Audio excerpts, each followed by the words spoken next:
안녕하세요, 여러분. 환영하고 축복합니다. 351일차입니다. 베드로전서 발생이라는 주제로 오늘은 베드로전서 앞부분 1장에서 3장까지 말씀을 함께 나누도록 하겠습니다. 네, 우리가 지난 시간에 이어서 공동서신을 살펴보는데요. 자, 우리가 바울만 열심히 한 것이 아니라 이 예수님의 동생 그룹 야고보와 유다도 열심히 했고요. 그리고 예수님의 제자 그룹 베드로와 그리고 요한도 열심히 했습니다. 그리고 히브리서까지 합쳐서 총 8권의 공동서신이 쓰여지게 되는데요. 자, 우리는 이렇게 조금 덩어리로 성경을 이해해 두시면 좋아요.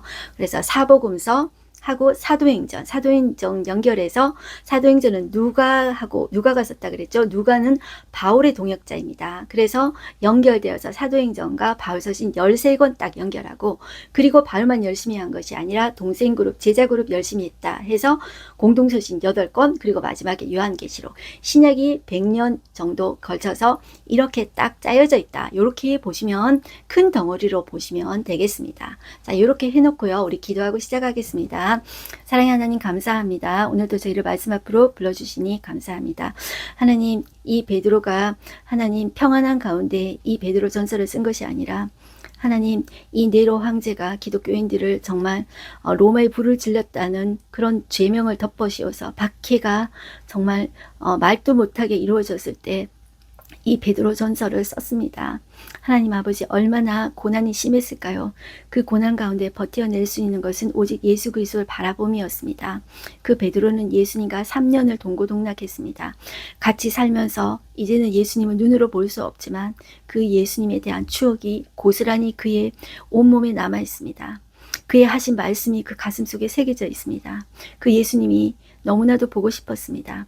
그 예수님을 그리워하며 이 베드로도 견뎌내면서 버텨내면서 성도들에게 너희도 그 예수님을 소망으로 삼고 너희도 잘 버티거라, 인내하거라, 이런 메시지로 베드로 전서를 씁니다. 오늘도 이 말씀 앞에 성령 하나님께서 말씀해 주시고 인도해 주십시오. 예수님의 이름으로 기도드렸습니다. 아멘. 네. 자, 우리가 제가 앞부분에 또 연결했듯이 계속 오버랩해서 조금씩 반복해서 말씀드릴게요. 바울이 이방에 복음을 전하는 동안에 베드로는 예루살렘 교회를 맡아서 유대 지역에서 열심히 목회했다고 그랬죠.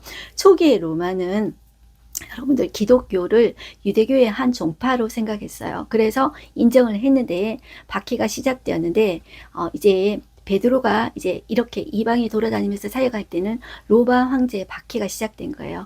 64년도에 로마에 큰 화재가 일어났는데 그 제명을 바로 기독교인들에게 덮어 씌워서 이제 박해가 시작된 거예요. 그래서 이 네로 황제가 죽기 직전까지 거기가 한 68년 정도 됩니다. 점점 더 이렇게 심해지면서 나중에 68년 정도에 네로 황제가 죽게 되는데, 자, 네로 황제가 죽기 전에 이 베드로를 십자가형에 처하고 바울도 이제 참수형에 딱 목을 딱 잘라가지고 죽이고 마는 것입니다. 그렇지만 복음은 끝나지 않고 이어서 오늘날 저와 여러분까지 이어져 오게 된 것입니다. 자, 이렇게 해놓고요. 자, 1장을 한번 펴시겠습니다. 자, 인사 부분이 나오는데요. 우리는 여기를 보면은 바울만 열심히 다닌 것이 아니라 베드로도 정말 열심히 다녔구나. 스데반 순교 이후에 흩어진 사람들이 수리 안디옥 교회를 세우고, 그리고 최초로 바울과 바나바를 선교사로 보내고, 바울이 열심히 선교사로 이렇게 활동을 하면서 교회를 세웠잖아요. 그런데 베드로도 이렇게 열심히 다녔구나. 그것을 볼 수가 있어요. 1장 1절에 우리가 다 모는 지명이어도 베드로도 이렇게 열심히 다녔구나. 박해가 심해서 흩어졌구나 생각하시면 돼요. 흩어졌는데 흩어진 것으로 박해로 끝나지 않고 반드시 생명의 역사, 구원의 역사로 이어집니다. 박해는 박해로 끝나지 않는다는 것을 꼭 기억하셔야 돼요. 반드시 하나님이 이루실 생명의 역사, 구원의 역사가 있다는 것을 꼭 기억해야 돼요. 그래서 이 지금 베드로 전서를 베드로가 쓰면서 박해받는 이방인 그리스도인들을 향해서 이 베드로가 쓰고 있다, 이렇게 보시면 돼요. 자, 1장 1절 예수 그리스도의 사도 베드로는 본도, 갈라디아, 갑바도기아, 아시아. 자, 아시아 그러면은 성경에서는 에베소를 아시아라고 한다, 이렇게 보시면 돼요. 비두니아에 흩어진 나그네. 자, 이 사람들을 흩어진 나그네라고 이야기하고 있어요. 자, 이들에게 자, 끝부분을 보실게요. 편지하노니 은혜와 평강이 너희에게 더욱 많을지어다. 이렇게 이야기하고 있어요. 그 다음에 이 베드로가 이제 예수 그리스도를 증거하는데, 자, 베드로도 딱 누르면 바로 예수 그리스도예요. 바울도 누르면 예수 그리스도죠. 그런데 베드로 같은 경우에는 3년을 예수님 같이 살았잖아요. 그러니까 그 예수님이 얼마나 정말 사무치게 보고 싶을까요? 그 예수님이 승천하신 것까지 봤죠? 그 예수님 지금 하나님 보좌 우편에 앉아 계세요. 그렇지만 나와 함께 살고 있는 거예요. 그런데 내 육신의 눈으로 그 예수님이 너무 보고 싶은 거예요. 그리고 다시 오신다고 약속했는데 그 예수님이 다시 오실 것을 너무나도 기대하고 있는 거예요. 여러분들 이 박해를 버텨낼 수 있는 것은 소망이 있기 때문에 버텨낼 수 있어요. 그런데 그 소망은 죽어있는 소망이 아니라 살아있는 산 소망이라는 것을 베드로가 이야기해요. 그래서 이 베드로가 말하는 구조를 보면 바울과 조금 비슷해요. 바울이 복음의 본질을 딱 선포하죠. 그것을 케리그마라고 얘기한다고 그랬죠. 그러면 그런 사람이 어떻게 삶을 살아야 돼? 그것이 꼭 붙어 나온다 그랬어요. 그것처럼 베드로도 이런 구조로 쓰고 있어요. 복음을 선포해요. 예수 그리스도를 선포해요. 자, 선포하면 그런 사람은 어떻게 살아야 돼? 삶을 이야기해요. 디다케. 자, 이렇게 이야기하고 있는데 우리는 바울 서신까지 봤잖아요. 그런데 이 베드로는 문체가 훨씬 더 좀 쉬워요. 난의 구절이 오늘 또 한 구절 있긴 있어요. 그런데도 불구하고 훨씬 더 바울보다 쉽다. 그러면 여러분들 알 수 있겠죠? 자, 이 베드로가 말하는 것은 1장에서 예수 그리스도는 산 소망 되신다. 살아있는 소망 되신다. 그리고 2장에 그는 산 돌이다. 살아있는 돌이시다. 이렇게 증가하고 있다. 이렇게 보시면 돼요. 자, 그래서 우리는 여러 말을 기억 못하는데 한마디라도 기억하면 돼요. 자, 3절 예수 그리스도 우리 주 예수 그리스도의 아버지 하나님을 찬송하리로다. 그의 많으신 긍휼대로 예수 그리스도를 죽은 자 가운데서 부활하게 하심으로 말미암아 우리를 거듭나게 하사 산 소망이 있게 하시며 썩지 않고 더럽지 않고 쎄하지 아니하는 유업을 있게 하시나니 곧 너희를 위하여 하늘에 간직하신 것이라. 자, 너희는 유업을 잃을 존재다. 우리는 죽어도 우리는 없어져도 사라져도 계속 이어서 하나님께서 이어가게 하실 거라는 것입니다. 그리고 지금 박해 가운데 환난 가운데 있다는 것을 꼭 기억해야 돼요. 그래서 7절 보실게요. 너희 믿음이 확실하면 불로 연단하여도 없어질 금보다 더 귀하여 예수 그리스도께서 나타나실 때 칭찬과 영광과 존귀를 얻게 하실 것이라. 그렇기 때문에 너희들 이 박해와 고난을 버텨내라, 견뎌내라, 이렇게 이야기하고 있습니다. 자, 그 다음에 이런 사람은 어떻게 살냐 하면 디다케 3. 거룩하게 살아라. 이렇게 이야기해요. 모든 행실에 거룩한 자가 되어라. 이렇게 이야기해요. 15절. 오직 너희를 부르신 거룩한 이처럼 너희도 모든 행실에 거룩한 자가 되라. 기록되었을 때 내가 거룩하니 너희도 거룩할지어다. 이렇게 이야기합니다. 자, 그리고 이 베드로는 하나님의 말씀, 예수님의 말씀이 얼마나 정확하게 이루어지는지 지금까지 경험한 거예요.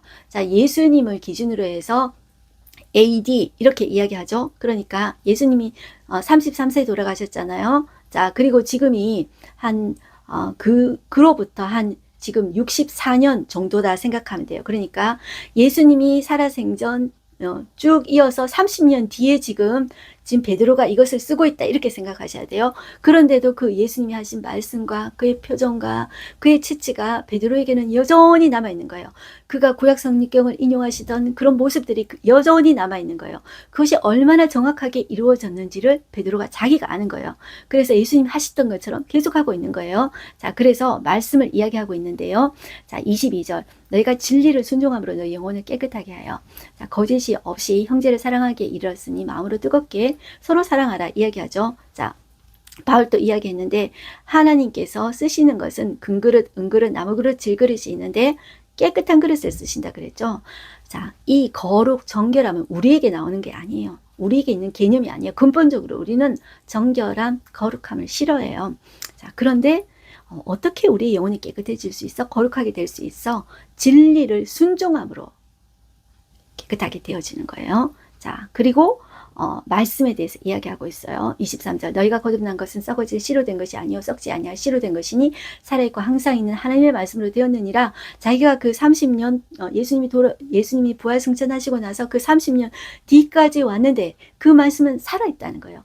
아까도 산소망 된다 그랬죠. 이 말씀도 살아있고 항상 있는 하나님의 말씀이다 이렇게 표현하고 있어요. 그래서 이사야 말씀을 인용하고 있는데 24절에 모든 육체는 풀과 같고 그 모든 영광은 풀의 꽃과 같으니 풀은 마르고 꽃은 떨어지되 오직 주의 말씀은 세세토록 있도다. 살아있다는 거예요. 하나님의 말씀은 없어지지 않아요. 불도 꽃도 다 시드는데 하나님의 말씀은 살아있어요. 그러니 그 말씀을 붙들어라. 박해 가운데 너희들 이 말씀 붙잡아라 이거예요. 자, 그러면서 2장 오시면 그러므로 이렇게 살아라 이렇게 이야기해요. 자, 이 아까 조금 말씀을 딱 선포하면 그 다음에 디다케 이렇게 살아라 이것이 연결돼요. 베드로도 자 2장 1절 그러므로 모든 악독과 모든 기만과 외식과 시기와 모든 비방하는 말을 버리고 가난한 아기들 같이 순전하고 신령한 젖을 사모하라. 자, 신령한 젖이 말씀이라는 것을 아시죠? 신령하다는 말 자체가 원어적으로 말씀에 상응하는 순종하는 그런 뜻이에요. 자, 그런데 이 신령한 젖을 사모하면서 그로 말미암아 너희로 구원에 이르도록 자라게 하려 함이라 이렇게 이야기하죠. 말씀에 순종할 때 구원에 이르도록 자라게 한다는 거예요. 그러면 우리가 이런 생각을 하죠. 그러면 우리가 구원 받지 못했나? 그건 아닙니다. 여러분들 우리가 예수를 믿음으로 구원을 받았습니다. 이미 구원을 받았지만 진짜 구원받은 사람은 예수님 닮아가요. 그것을 성화라고 하거든요. 그걸 다른 말로 구원을 이루어간다 그래요. 구원에 이르도록 자라간다 이런 말을 해요. 진짜 예수님 믿는 사람이라면 반드시 그 속에서 어리고 부족하지만 서툴지만 예수님의 성품을 조금씩 드러내는 거예요. 그것이 예수 생명을 가진 자예요. 그런데 예수 생명이 없는 사람은 그런 마음조차 들지가 않아요. 구원에 대한 생각조차 들지 않고 말씀을 먹고 싶어하는 생각조차 들지가 않는 거예요. 왜냐하면 말씀을 먹을 때 이게 자라나거든요. 예수님의 성품을 점점 더 담고 싶고 그런 마음이 자라져 가거든요. 자, 그러면서 한번 4절 볼게요. 사람에게는 버림받아 되었으나 하나님께는 택하심을 입은 보배로운 산돌이신 예수께 나아가. 자, 예수님을 보배로운 산돌이라고 이야기하고 있죠. 살아있는 돌이라고 말씀하고 있어요. 이거는 그냥 여기에서 베드로가 막 이제 꺼낸 이야기가 아니에요.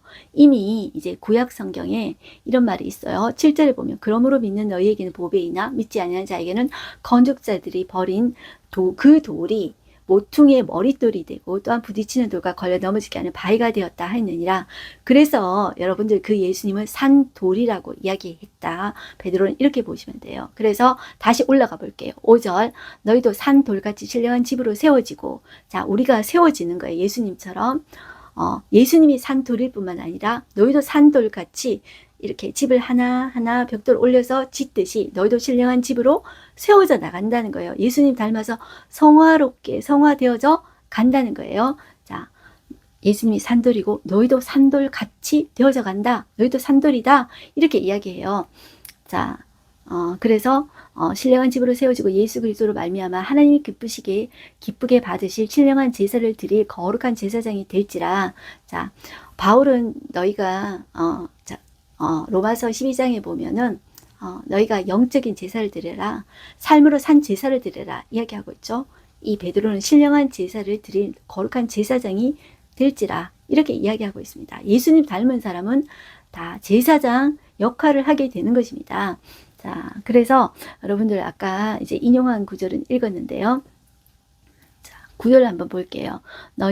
그러나 너희는 택하신 족속의 왕같은 제사장들이요. 거룩한 나라요 그의 소유가 된 백성이니 이는 너희를 어두운 데서 불러내어 그의 기이한 빛에 들어가게 하시니 아름다운 덕을 선포하게 하심이라. 자, 이 택하신 족속이라는 말은 이 성도들은 유대인뿐만 아니라 이방인도 그리스도를 통해서 하나님께 택함을 받아 택하신 족속이다. 이렇게 말씀하고 있다는 거예요. 그리고 왕같은 제사장이라는 말은 성도들은 하나님을 섬기고 예배하는 제사장 직분을 맡아서 왕같은 제사장이다. 이렇게 이야기해요. 우리 모두는 왕같은 제사장이다. 이렇게 보시면 돼요. 자, 그러면은 오늘날 목사님은 뭐 하는 사람이에요? 이렇게 물을 수 있잖아요. 그러면 무엇을 하는 사람이냐면 우리가 그런 존재라는 것을 가르쳐주는 교사의 역할을 하는 사람들이 오늘날 목사님이다. 이렇게 보시면 돼요.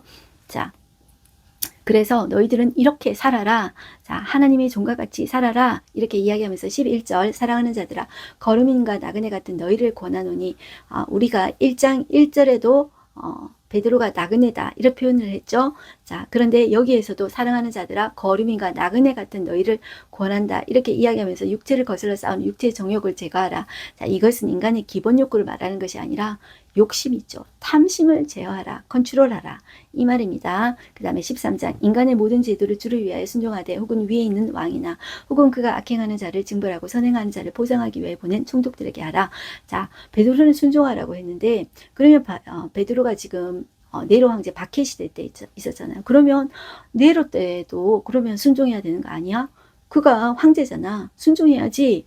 자, 이렇게 이야기할 수가 있는데, 자, 이것은 그 그리스도인들이 이제 그리스도인들을 박해하는 그 왕에게 순종하라는 말이 이제 아니라 일반적으로 이 법이나 이 왕을 통해서 하나님께서 일반적인 그 법칙으로도 이 법으로도 이제 악을 막기 위해서 제도를 주셨다는 거예요. 법을 주셨다는 거예요. 거기에 이제 순종하라. 일반적으로 하는 말이다. 그렇게 보시면 돼요. 근데 이제 왕이 하나님을 대적한다. 그럴 때는 어쩔 수 없이 피해야 되는 것이죠. 하나님께 그 심판을 맡기는 것이죠. 어쩔 수 없는 거예요. 자, 그래서 16절 너희는 자유가 있으나 그 자유로 악을 가린 데 쓰지 말고 오직 하나님의 종과 같이 하라. 자, 이렇게 말씀하고 있습니다. 자, 그리고 그 고난을 지금 받고 있기 때문에 그리스도의 고난을 생각하라 그래요. 자, 그래서 8절에도 보면 사환들아 범사에 두려함으로 주인들에게 순종하되 선하고 간용하는 자들에게만 아니라 또한 까다로운 자들에게도 그리하라. 부당하게 고난을 받아도 하나님을 생각함으로 슬픔을 참으면 이는 아름다우나. 자, 예수님을 참으라는 거예요. 예수님이 고난받았던 것을 생각하라는 거예요. 20절 제가 있어 매를 받고 참으면 무슨 칭찬이 있으리요. 그러나 선을 행함으로 고난을 받고 참으면 이는 하나님 앞에서 아름답다. 이렇게 이야기해요. 이를 위하여 너희가 부르심을 받았으니 그리스도도 너희를 위하여 고난을 받으사 너희에게 본을 끼쳐 그 자치를 따라오게 하려 하셨느니라. 이렇게 이야기하고 있어요. 그 다음에 3장에 오시면 다시 가정생활에 대해서 이야기하고 있어요. 우리 바울도 가정생활에 대해서 이야기하고 있죠. 정말 예수를 믿는 사람이라면 그것이 가정생활에서 직장생활에서 공동체 가운데서 드러나는 거예요. 첫 번째 공동체가 바로 가정이에요. 자, 그래서 이 베드로도 가정에 대해서 첫 번째 아내들에게서 부탁하고 있습니다. 아내들아 이와 같이 자기 남편에게 순종하라. 이는 혹 말씀을 순종하지 않는 자라도 자, 이 말은 뭐냐면 하나님 말씀을 순종하지 않는 자는 불신자인 거예요. 자, 예수를 믿는데 불신자 남편이 있어요. 그런데 말로 말미암지 않고 너희 아내의 행실로 말미암아 구원을 받게 하려 함이니 자, 행실을 보고 그 남편도 도전을 받고 구원을 받게 하려 함이라는 거예요. 어떤 행실인지 그게 나와요. 그게 외모를 꾸미는 것이 아니라 마음에 숨은 사람 내면을 꾸미라고 이야기해요. 자, 2절 볼게요. 너희의 두려워하며 정결한 행실을 본다는 거예요. 그 불신자 남편이 자, 너희 단장은 머리 꾸미고 금을 차고 아름다운 옷을 입는 외모로 하지 말고 오직 마음에 숨은 사람 너희 내면을 영혼을 온유하고 안정한 심령이 썩지 않을 것으로 하라. 이는 하나님 앞에 값진 것이라. 이건 거예요. 자, 온유라는 말은 제가 전에 야생마와 같은 그 본성이 길들여진 훈련되어진 그런 품성이라고 했죠. 그런 부드러운 마음, 순종하는 마음을 이제 남편에게 하는 거예요. 전에는 내가 그렇지 않았는데, 전에는 나도 야생마와 같았는데 예수님 믿고 나서 정말 복종하기 싫은데도 순종하기 싫은데도 그렇게 하는 거예요. 그리고 세상에서 얼마나 흔들립니까? 불안정합니까? 남편은 불안정한데 아내가 예수를 믿음으로 인해서 그 마음에 묵직한 정말 추와 같은 무거운 게 있는 거예요. 그게 바로 예수님이에요. 예수님이 있기 때문에 어떤 상황 속에서 문제 속에도 흔들리지 않는 그 아내를 보는 거예요. 불신자 남편이 그걸 보며 야, 우리 아내는 저렇게 몸도 약한데 어떻게 저 상황에서 흔들리지 않고 평안한 마음을 가질 수 있지? 그러면은 그 마음이 나도 그 예수를 믿어봐야 되겠다 이런 생각이 든다는 거예요. 자, 이 내면을 보고 남편이 하나님이 살아계시는구나. 우리 아내가 믿는 그 예수님을 나도 믿어봐야 되겠다. 이런 마음을 가진다는 거예요. 이게 이제 베드로가 하는 말이에요. 자, 그러면서 사라의 예를 들고 있어요. 자, 이 6절 사라가 아브라함을 주라 칭하여 순종한 것까지 너희는 선을 행하고 아무 두려운 일에도 놀라지 아니하면 그의 딸이 된 것이니라. 자, 이렇게 해서 그 불신자 남편을 이제 주께로 인도할 수 있다. 이렇게 이야기해요. 그 다음에 이제 남편들에게 지식을 따라 너희 아내와 동거하고 그를 더 연약한 그릇이요 생명의 은혜를 함께 이어받을 자로 알아 기이 여기라. 이는 너희 기도가 막히지 아니하게 하려 함이라. 이렇게 남편들에게 이야기하고 있어요. 남편을 지식에 따라 아내와 동거하라 그러죠. 아내를 알아가야 돼요. 믿는 남편이 또 불신자 아내가 있을 수도 있죠. 그런데 남편이 여러분들 아내를 알아가야 돼요. 내 방식대로 하는 것이 아니라 아내가 원하는 것이 무엇인지 배워야 돼요. 알아야 돼요. 이게 아내에 대한 지식이에요. 자, 그럴 때 이 사랑이라는 것은 부메랑처럼 돌아오거든요. 이렇게 아내를 사랑해주면 그게 자기 남편한테 어차피 돌아와요. 자, 그리고 남편은 아내를 육체적으로 여자가 남편보다 더 연약한 그릇이라는 것을 알아라. 이렇게 이야기해요. 자, 이것은 생명의 은혜를 함께 이어받을 귀한 존재이다. 그 아내가 그렇기 때문에 귀하게 여겨라. 자, 그러면서 결과적으로 그렇게 귀하게 여기지 않으면 기도가 막힌다. 아내 기도가 막히면 결국 그게 또 남편에게 돌아오는 거예요. 자, 이런 가정생활에 대해서 삶의 적용 문제를 베드로가 이야기하고 있다. 이렇게 이야기하고 또 선을 위한 고난에 대해서 또 이야기하고 있어요. 계속 박해받는 가운데서도 산소망을 가져라. 예수 그리스도는 산돌이고 너희도 살아있는 돌이다. 자, 그렇게 이제 그런 마음을 가져라. 자, 그리고 삶으로 적용해라. 이제 거룩하게 살아야 된다. 그리고 선을 위한 고난에 대해서 또 이야기하는데요. 8절 한번 볼게요. 마지막으로 말하노니 너희가 다 마음을 같이하여 동정하여 형제를 사랑하며 불쌍히 여기며 겸손하여 악을 악으로 욕을 욕으로 갚지 말고 도리어 복을 빌라. 이를 위하여 너희가 부르심을 받았으니 이는 복을 이어받게 하려 하심이라. 자, 하나님이 심판하셔서 하나님께서 복을 결과적으로 주신다. 이렇게 이제 생각하시면 돼요. 여러분들, 베드로는 예수님 살아계셨을 때 성격이 다혈질적이고 엄청 급했어요. 그러나 이제 30년이 지났어요. 이제 예수님을 닮아가요. 그 속에서 그 참지 못하는 사람이 이제 예수님을 그리워하면서 그 속에 예수님의 품성이 나와요.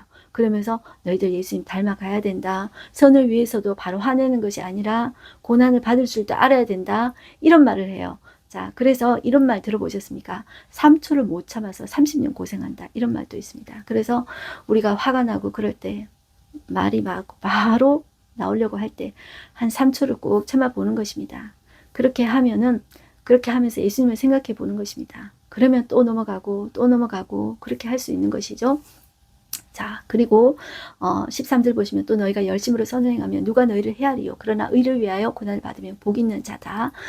그들이 두려워하는 것을 두려워하지 말며 근심하지 말고 너희 마음에 그리스도를 주로 삼아 거룩하게 하고 너희 속에 있는 소망에 관한 이유를 묻는 자들에게 대답할 것을 항상 준비해라. 이렇게 이야기하죠. 자, 그리고 조금 난해한 구절이 있습니다. 이게 뭐가 난해한 구절이라 하냐면 어디서부터 보시냐면 18절부터 보실게요. 그리스도께서 단번에 죄를 위하여 죽으사 의인으로서 불의한 자를 대신하셨으니 이거는 우리가 알잖아요. 예수님이 단번에 죽으셔서 우리에게 의를 주셨잖아요. 이건 알잖아요. 그 다음부터가 조금 어려워요. 이는 우리를 하나님 앞으로 인도하려 하심이라. 자, 인도하려 하셨어요. 육체로는 죽임을 당하고 영으로는 살리심을 받았어요. 여기까지 우리는 이제 알아요. 그죠? 우리는 이제 예수님 때문에 우리가 죽어야 되는데 우리는 살리심을 받았어요. 자, 그런데 19절부터가 이게 난의 구절이에요. 이게 뭐냐면 그가 또한 영으로 가서 옥에 있는 영들에게 선포하시니라. 이게 무슨 말이지? 자, 여기에서 참 이렇게 좀 여러 가지 견해가 있어요. 자, 이거는 무슨 말이냐면 예수님이 죽으시고 부활하시기까지 한 40시간 정도가 있어요. 약 40시간. 그때 무엇을 하셨냐 했을 때 육체로는 죽으셨지만 영으로 옥에 있는 영들에 가셨다는 거예요. 이 옥에 있는 영들이 무엇이지? 할 때 그 뒤에 20절에 보면은 노아의 시대 때 불순종한 사람들에 대해서 나와요. 자, 그래서 이 사람들은 어떤 사람들이냐면 노아 시대 때 계속 방주를 주면서 노아가 불렀잖아요. 오라고. 그런데 그 타지 않아가지고 방주에 타지 않아서 다 죽었잖아요. 그런 사람들이 어떤 사람이냐면 예수님을 알지 못하고 죽은 자들을 대표한다. 이렇게 보시면 돼요. 자, 이것을 가톨릭에서는 연옥이다. 그래서 기도하면 그들이 후대의 사람들이 기도하면은 자식들이 기도하면 헌금을 많이 하면 자, 옛날에 그 가톨릭의 성당 지을 때 그래서 이제 면죄부 팔았잖아요. 헌금을 많이 하면 연옥에 있던 사람이 천국 간다. 이런 식으로 했었잖아요. 가톨릭에는 자, 이런 교리가 있습니다. 연옥. 자, 그런데 우리는 이거를 개신교는 어떻게 받아들이냐면 하나님은 가장 자비로우신 분이에요. 그래서 예수님을 알지 못하던 자들에게 예수님이 가셔서 예수 그리스도를 증거하셨다. 이렇게 이제 보고 있어요. 자, 그렇게 여러분들 우리가 연옥이라는 말이 우리 정경에는 없습니다. 이게 위경에는 그런 말이 있어요. 그래서 위경은 제가 지난 시간에도 말씀드렸듯이 위자는 거짓 위자예요. 그래서 약도 위약이라 그러면은 진짜 약이 아니고 가짜 약이에요. 가짜 약을 써가지고 정신적으로 위로를 받는 것을 위약이라고 하거든요. 이 위약은 여러분들 믿을 수도 있고 안 믿을 수도 있고 이게 카더라 통신이에요. 그러니까 정확한 게 아니에요. 그러니까 거기에 있는 용어를 믿으면 안 돼요. 그래서 우리는 예수님을 알지 못하고 죽은 영혼에 대해서는 예수님이 알아서 할 것이다. 가장 자비로우신 예수님께서 알아서 하실 것이다. 거기에 이제 맡겨두면 돼요. 자, 그렇게 예수님께서 사역하셨다는 거예요. 자, 그러면서 어디를 보시냐면 이어서 볼게요. 20절 그들은 전에 노아의 날 방주를 준비할 동안 하나님 오래 참고 기다리실 때 복종하지 아니하던 자들이라 방주에서 물로 말미암아 구원을 얻은 자가 몇 명뿐이니 겨우 8명뿐이라. 자, 이것을 연결해서 예수님께서 그 믿지 않던 이 영혼들에게 가서 예수님을 증거하고 그들도 예수님을 믿고 구원을 얻을 수 있도록 예수님께서 역사하셨다.